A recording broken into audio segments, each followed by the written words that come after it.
Hey everyone, it's Chelsea, I'm back.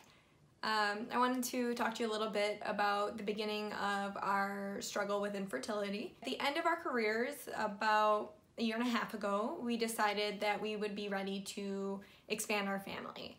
That I do know some people that had kids during residency, and good for them. I do not know how they did it. I couldn't imagine being pregnant and working a 30-hour shift or staying and doing a 30-hour shift when I had a newborn at home. So John and I decided that wouldn't be the best plan for us personally, but serious props to those who did do that in residency.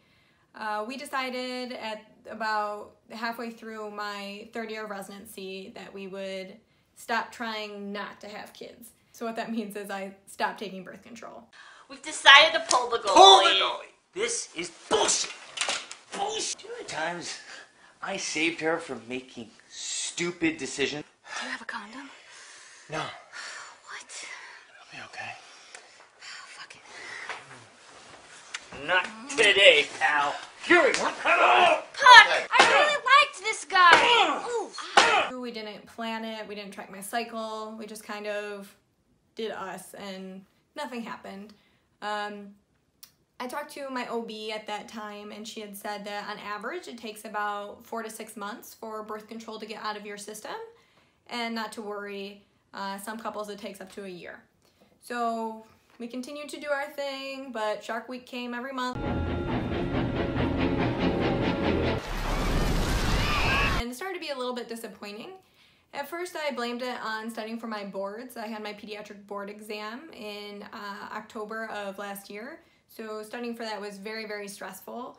I know the class above me didn't do very well, so it was a lot of added stress. So when I kept getting my period every month, I kind of blamed it on that. And at that point, it was about 6 months of us not taking birth control.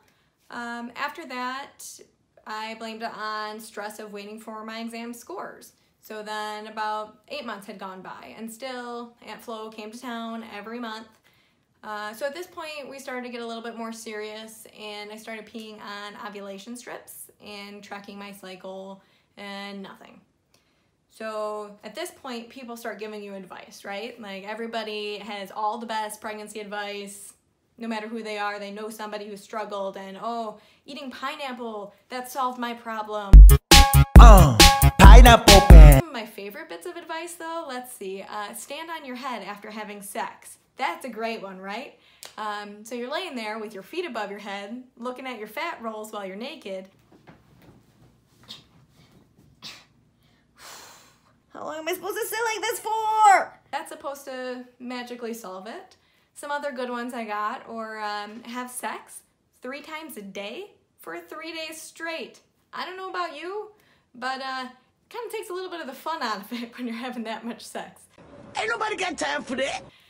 Things can get a bit raw, if you know what I'm saying. My favorite bit of advice was stress less. Has anything in your life ever been solved by not stressing? I don't know about you, but I can't just tell my body to stop stressing like, everything's perfect now. Bam, there's a baby, let's just pop it out, ready to go.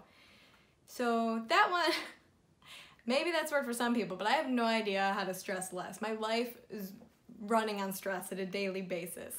So if anybody has any advice on how to actually stress less and it's worked for you, please feel free to inform me, because I've not been able to do that. So after all these wonderful advice that unfortunately we did try most of those things, I decided at about a year that it was time to go to the doctors and find out what's going on. We'll talk about my workup versus John's workup at the doctors, because they are drastically different, in our next video, and what our results were and stuff on that one. Thanks for tuning in again. Feel free to subscribe below, post your comments if you want to hear more about our journey, and we'll tell you more next time.